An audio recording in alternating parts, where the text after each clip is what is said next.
গাজায় নিরীহ ফিলিস্তিনিদের ওপর ইসরায়েলি বাহিনীর নতুন করে গণহত্যার ঘটনায় তীব্র নিন্দা ও প্রতিবাদের ঝড় উঠেছে বিশ্বজুড়ে। যুক্তরাষ্ট্র, মধ্যপ্রাচ্য সহ বিভিন্ন দেশে চলছে বিক্ষোভ প্রতিবাদ। যুদ্ধ অপরাধী ইসরায়েলি প্রধানমন্ত্রী নেতানিয়াহু ও মার্কিন প্রেসিডেন্ট ডোনাল্ড ট্রাম্পকে মানবতা বিরোধী অপরাধে বিচারের দাবি জানাচ্ছেন বিক্ষোভকারীরা।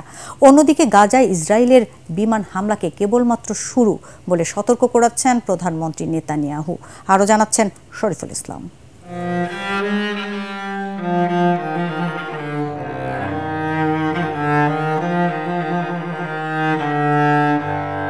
প্রতিদিনের মতো মঙ্গলবার ভোরেও সেহরি খেয়েই ঘুমিয়ে পড়েছিল বিধ্বস্ত গাজা।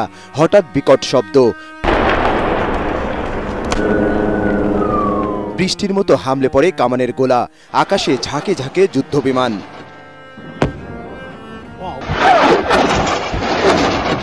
ঘুমন্ত মানুষগুলোর উপর আবারও ঝাঁপিয়ে পড়ে দখলদার ইসরায়েলি বাহিনী।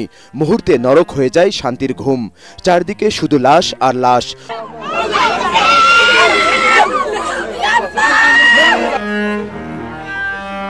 যুদ্ধবিরতি লঙ্ঘন করে কোনো পূর্ব সতর্কতা ছাড়াই ইসরায়েলি বাহিনীর এমন নৃশংসতায় হতবাক বিশ্ব।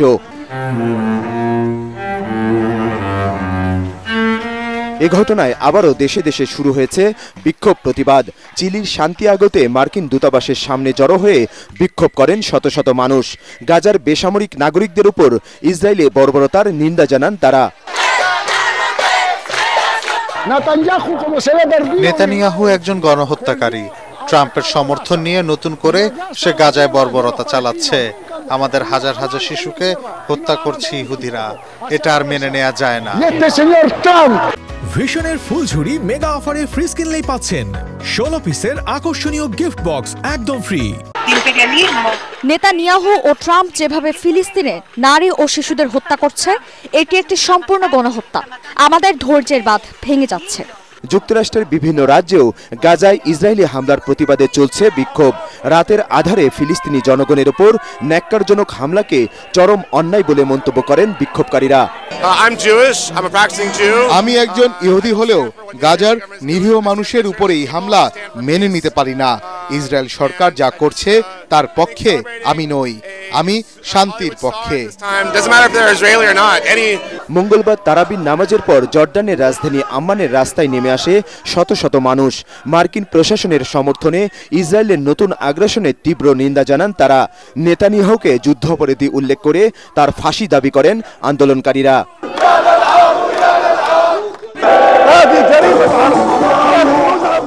এটি একটি যুদ্ধাপরাধ। ট্রাম্প একজন যুদ্ধাপরাধী। তাকে বিশ্বের সকল আদালতে বিচারের মুখোমুখি করতে হবে। মহান সৃষ্টিকর্তার কাছে প্রার্থনা যেন গাজাবাসীকে তিনি হেফাজত করেন। ফিলিস্তিনি শহীদরা স্বর্গে আছেন, কিন্তু ইসরায়েলের মৃত ব্যক্তিদের জায়গা নরকে।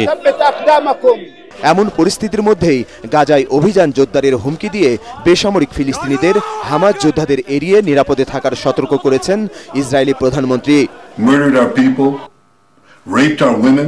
হামাস আমাদের জিম্মিদের মুক্তি দেওয়ার কথা বলে একের পর এক প্রস্তাব প্রত্যাখ্যান করেছে। ফিলিস্তিনি বেসামরিক নাগরিক আমাদের লক্ষ্য নয়, কিন্তু সন্ত্রাসীরা তাদেরকে মানব ঢাল হিসেবে ব্যবহার করছে। জাতিসংঘ সহ বিশ্বের সকল সংস্থার যুদ্ধ বন্ধের আহ্বান উপেক্ষা করে ইসরায়েলের এই বর্বরতা পৃথিবীর ইতিহাসে জায়গা করে নিতে পারে সবচেয়ে নিকৃষ্টতম গণহত্যা হিসেবে। শরীফুল ইসলাম, এটিএন বাংলা।